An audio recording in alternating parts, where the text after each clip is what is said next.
आज की क्लास में हम लोग डिस्कस करेंगे स्ट्रिंग। तो सी में स्ट्रिंग कैसे बनती है, स्ट्रिंग का क्या रोल है और कौन कौन से फंक्शन हैं जिसके थ्रू हम स्ट्रिंग रीड करते हैं और स्ट्रिंग को प्रिंट कराते हैं और वेरियस फंक्शन आप स्ट्रिंग ये सब डिस्कस करेंगे। तो पहले तो आप ये समझिए स्ट्रिंग क्या है। तो string is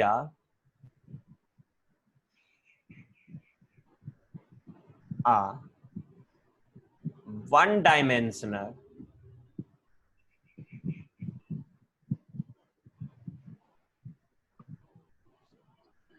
array of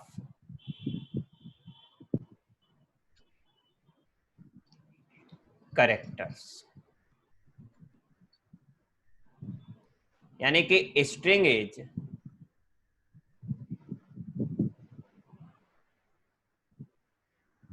connection of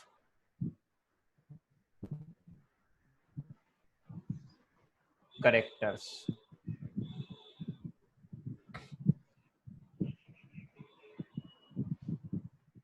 तो स्ट्रिंग जो होती है वो एक बंडी एरे के तरीके से होती है। कैरेक्टर मतलब एक एरे होती है टर्मिनेटेड बाई, इसमें आप ये और इनकी कर लीजिए, terminated by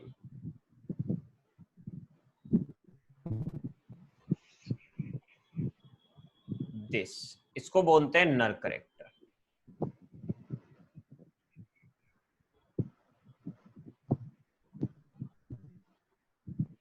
terminated by this, इसको बोलते हैं नल कैरेक्टर। तो स्ट्रिंग क्या होती है, जैसे आपने कोई एक स्ट्रिंग ली, एक एरे ही है, जैसे हमने 10 दे दिया दिस, मान लीजिए यहां पर हमने लिख दिया अद्भुत।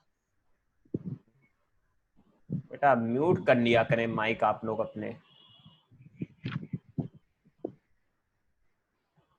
तो ये एक एरे बनेगी,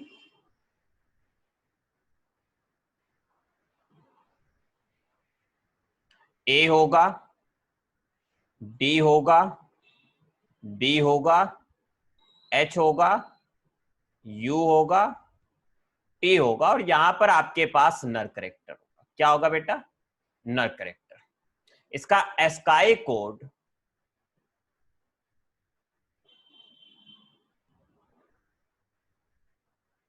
स्काई कोड होता है 0। नर करेक्टर का स्काई कोड कितना होता है? 0। और इंडेक्स क्योंकि 10 दिए तो 0 1 2 3 4 5 तो ये हो गया, 6 ये हो गया, बाकी आपके खाली बने रहेंगे 7 8 9 इस तरीके से। तो आप जो एरे लिया करेंगे, जब सॉरी स्ट्रिंग लिया करेंगे, तो स्ट्रिंग की साइज जितना इस डेटा स्टोर कराना है उससे एक ज्यादा लेकर चलिएगा। अगर आप ज्यादा नहीं लेंगे तो आउटपुट कुछ अनएक्सपेक्टेड भी आ सकता है।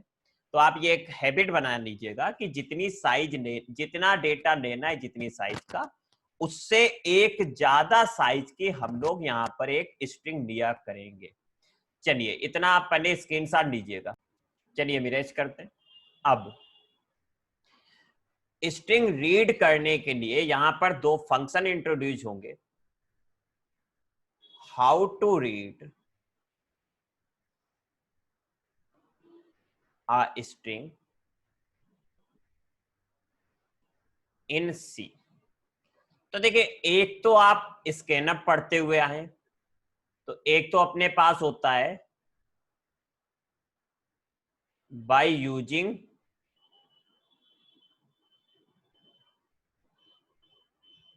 Scanf function. स्कैनअप फंक्शन ऐसे होता था, स्कैन एफ, यहां पर आप लिख दिया करेंगे %s,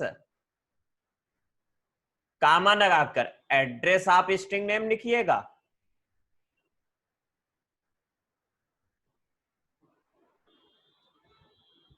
या फिर हम ऐसे भी लिख सकते हैं कि स्कैन एफ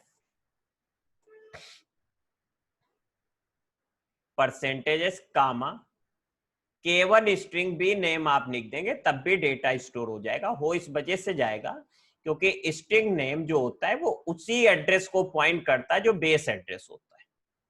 तो एरे जो होता है वो एज ऑफ पॉइंटर भी वर्क करता है, कांस्टेंट पॉइंटर। तो स्ट्रिंग नेम भी आप लिख देंगे तब भी डेटा स्टोर हो जाएगा। बट इसमें और एक दूसरा मेथड भी होता है, बाय यूजिंग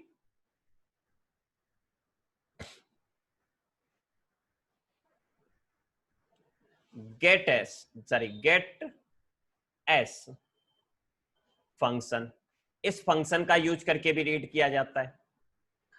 तो ये ऐसे रीड होता है, गेट एस और यहां आ जाता है string name.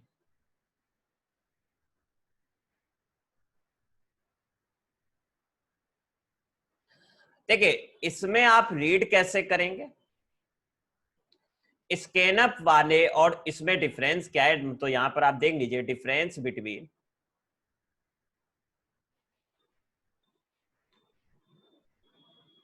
Scanf and gets to read string data. अगर आपको स्ट्रिंग डेटा रीड करना है तो क्या डिफरेंस? प्रज्ञा बेटा कुछ बताना चाहेंगे? तो डिफरेंस आप देखेंगे, इंपॉर्टेंट है, by using scanf function we can read up to space or enter read string up to, यहां स्ट्रिंग लीजिए तो आप स्ट्रिंग को तब तक रीड कर सकते हैं जब तक आपको स्पेस या इंटर नहीं मिला। जैसे मिल जाएगा उसके बाद का डेटा रीड नहीं करेगा। अभी हम प्रोग्राम में करके दिखाएंगे। But in gets we can read data या string, we can read string up to enter. जब तक हम इंटर प्रेस नहीं करेंगे तब तक रीड करेगा। तो आप इतना नोट करिएगा। बाकी हम अभी प्रोग्राम बनाकर आपको दिखा रहे हैं डिफरेंस कैसे क्रिएट। चलिए यहां पर हमने एक बेसिक प्रोग्राम लिया, hatch include stdio.h main function. Main function में एक स्ट्रिंग बनाते हैं कैर एस, और मान लीजिए 20 करेक्टर हमने दे दिया और समा। अब हमने आपसे बोला print of enter a string. तो आपने यहां लिख दिया कि एस वो sorry enter a string this. Read करने का एक तरीका अपने पास है, scanf percentage S comma address. आप एस भी लिख सकते हैं या सिंपल एस भी लिख सकते हैं। तो हम सिंपल एस लिख देते हैं क्योंकि सेम ही होता है वो, मतलब कि वो एक्चुअली बेस एड्रेस को पॉइंट करेगा तो उसी जगह स्टोर हो जाएगा। अब अगर आपको प्रिंट कराना है यही इंटर की हुई स्ट्रिंग, तो प्रिंट ऑफ। तो प्रिंट कराने के भी दो तरीके होते हैं, आप देख लीजिएगा पहले। Print I string in C. One method तो होता है बाय यूजिंग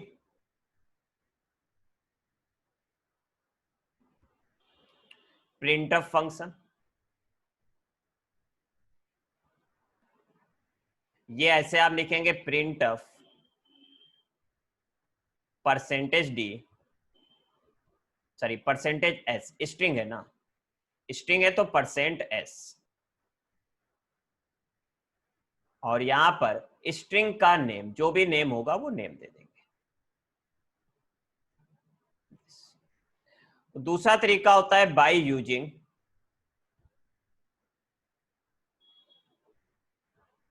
पुटेस फंक्शन। तो पुटेस फंक्शन ऐसे वर्क करता है, पुट एस और स्ट्रिंग। इन दोनों में डिफरेंस क्या है? Printf function printed string and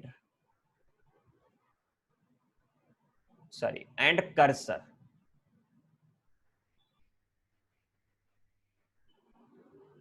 next after string but puts function print string and move cursor to next line। मतलब कि जैसे आपने अगर प्रिंटअप से किया तो प्रिंटअप प्रिंट करेगा और कर्सर उसी के बाद रहेगा, पुटेस से करेंगे तो प्रिंट करेगा और कर्सर कहां चला जाएगा, नेक्स्ट लाइन में चला जाएगा। बस इतना डिफरेंस होता है। तो चलिए हम प्रिंटअप से कर देते हैं इसको। यहां पर printf percentage S comma s this. तो देखिए हमने इसको सेव करके रन करते हैं। ये आपके पास आपके लोकेशन पर जाते हैं, 1 मिनट जस्ट, ई में सी के अंदर ऑनलाइन बैच के अंदर यहां पर हमने सेव कर दिया, मान लीजिए स्ट्रिंग 1, तो str1.c से सेव कर दिया। प्रोग्राम को रन किया कंपाइल करके, तो यहां आएगा इंटर स्ट्रिंग। इंटर स्ट्रिंग में हमने मान लीजिए दे दिया ऐसे अद्भुत। तो देखिए इसने आउटपुट सही दिया, लेकिन अगली बार हमने इसको रन किया जब, और अब हमने दिया अद्भुत स्पेस करके प्रकाश दे दिया, तो अब वो अद्भुत प्रिंट करेगा, प्रकाश नहीं प्रिंट करेगा, क्योंकि आपने स्कैनफ यूज किया। स्कैनफ क्या करता है, केवल वहां तक का डेटा रीड करता है जब तक उसे स्पेस या इंटर की नहीं मिल रही है। जैसे ही उसे स्पेस या इंटर की मिल जाती है, उसके बाद का वो डेटा रीड करना बंद कर देता है। तो चलिएगा इतना आप पहले स्क्रीनशॉट लीजिएगा। अब इसी में अगर हम गेटेस का यूज करते, तो चलिए इसको हमने कमेंट कर दिया, और यहां आप यूज करिए गेट एस और एस। अब देखिएगा आउटपुट चाहे आप प्रिंटअप से करें और चाहे पुटेस से करें, दोनों में कुछ डिफरेंस नहीं है। बस क्या है कि यहां पर लाइन नहीं चेंज होगी, इसमें लाइन चेंज हो जाएगी। तो कमेंट कर देते हैं हम इसको भी, पुटेस से कर देते हैं, पुटेस एस इंटरा स्ट्रिंग। एक अगर वर्ड देंगे तब भी कोई दिक्कत नहीं, और अगर आपने पूरा का पूरा एक स्टेटमेंट लिख दिया, स्पेस वगैरह भी जैसे इसमें है, तब भी कोई दिक्कत नहीं आएगी, ये रीड होगी। बट स्कैनफ से रीड नहीं होती। अब स्ट्रिंग पर हम लोग एक क्वेश्चन करते हैं, प्रोग्राम बनाते हैं, write a program to find length of a string. और इस प्रोग्राम को हम विदाउट फंक्शन के भी कर रहे हैं, write a program to find length of a string. Just 1 minute. Write a program to find length of a string. तो चलिएगा सबसे पहला काम, hash include stdio.h main function. Main function के अंदर एक स्ट्रिंग आपको रीड करनी है, तो पहले तो आप कैर एस और स्ट्रिंग के कुछ भी साइज दे दीजिए, मान लीजिए हमने 100 दे दी, और एक बस। इसके बाद एक इंट नेम का वेरिएबल लिया आई के हिसाब से, और एक लेंथ भी ली जिसको शुरू में हमने 0 रखा। अब हमने आपसे बोला प्रिंट ऑफ। अभी ये वेरिएबल आपको समझ में आ जाएंगे कौन सा किसके लिए लिया। इंटर आ स्ट्रिंग, स्ट्रिंग को रीड करते हैं गेटेस के थ्रू, एस में रीड कर लिया। अब इतना करने के बाद अब आप ये समझिए कि लेंथ कैसे पता करेंगे। तो लेंथ पता करने के लिए, जैसे मान लीजिए स्ट्रिंग आपने इंटर की अमन कुमार, तो मन स्पेस कुमार और बाद में नर करेक्टर। तो यहां पर डेटा ऐसे स्टोर होगा, 0 इंडेक्स पर ये, 1 इंडेक्स पर ये, 2 इंडेक्स पर ए, 3 इंडेक्स पर ये, और 4th इंडेक्स पर स्पेस, 5th पर के, फिर यू, फिर एम, फिर ए, फिर आर, फिर नल कैरेक्टर, बाकी खाली पड़ी हुई है। तो स्ट्रिंग में डेटा तो तब तक स्टोर है ना जब तक अपने पास नर कैरेक्टर नहीं मिल रहा। क्यों आलोक? स्ट्रिंग में अगर डेटा है तो तब तक है जब तक नर कैरेक्टर नहीं मिला। जैसे ही हमें नर कैरेक्टर मिल गया तो इसका मतलब डेटा खत्म। तो यहां पर हमने क्या किया, हमने एक लूप चलाया फार, और क्योंकि डेटा 0 इंडेक्स से शुरू हुआ तो आई इक्वल 0 लिया। डेटा किस इंडेक्स से शुरू हुआ? 0 इंडेक्स से, और 10th पर खत्म हो गया। तो हमने कहा आई 0 से चलाइए, और ये तब तक चलाइएगा जब तक स्ट्रिंग के ith इंडेक्स पर नर कैरेक्टर नहीं है। जैसे ही नर कैरेक्टर मिल जाएगा तो इसका मतलब स्ट्रिंग समाप्त। और जब तक नर कैरेक्टर नहीं है तब तक अपने पास डेटा है, तो हम इसको बढ़ाते रहे, और जब जब ये चलता रहे तब तक हमने लेंथ को भी एक एक बढ़ाते रहे। और नीचे आकर हमने बोला कि आप कर दीजिए प्रिंट ऑफ, क्योंकि लेंथ इंटीजर वैल्यू है तो परसेंटेज डी का मान लें, तो ये लेंथ ऑफ स्ट्रिंग आपको दे देगा। Length of percent S is, और यहां पर परसेंट एस की वैल्यू मतलब स्ट्रिंग एस। तो यहां से आपको लेंथ पता चलेगी। तो देखिएगा यहां पर लेंथ को शुरू में 0 इस वजह से लिया क्योंकि आपको पता है जब आप समेशन के केस में इस टाइप का कोई फंक्शन लिखना चाहते हैं कि जो वेरिएबल लेफ्ट हैंड साइड में आया वही वेरिएबल राइट हैंड साइड में आया, तो मैक्सिमम केस में इसकी वैल्यू कितनी होती है? 0 से होती। तो यहाँ क्योंकि काउंटिंग आपको करनी तो शुरू में कुछ नहीं है, जैसे ही पहला कैरेक्टर आएगा तो एक बढ़ा दिया यानी कि 1, तो इस वजह से कितने से इनिशियलाइज किया गया? 0 से। अब इसको हम रन करके दिखाते हैं, फिर आपके जो डाउट हो वो हमसे पूछ लीजिएगा। तो यहां पर हमने इसको रन किया, str2 से सेव किया और रन होकर ये आया। स्ट्रिंग आपसे मांगी गई, हमने मान लो दे दिया अद्भुत प्रकाश दुबे। तो इसमें नंबर ऑफ कैरेक्टर आप काउंट करें तो 22 ये दे रहा है। जैसे देखिएगा 1 1 2 3 4 5 6 तो इसमें हो गए, 3 3 6 7 इसमें हो गए, 3 3 6 7 इसमें हो गए, एक ये स्पेस है और एक स्पेस ये, तो सबका जब सम करोगे तो ये कितना आ जाएगा? 22। तो इस टाइप से आप इस क्वेश्चन को कर सकते थे।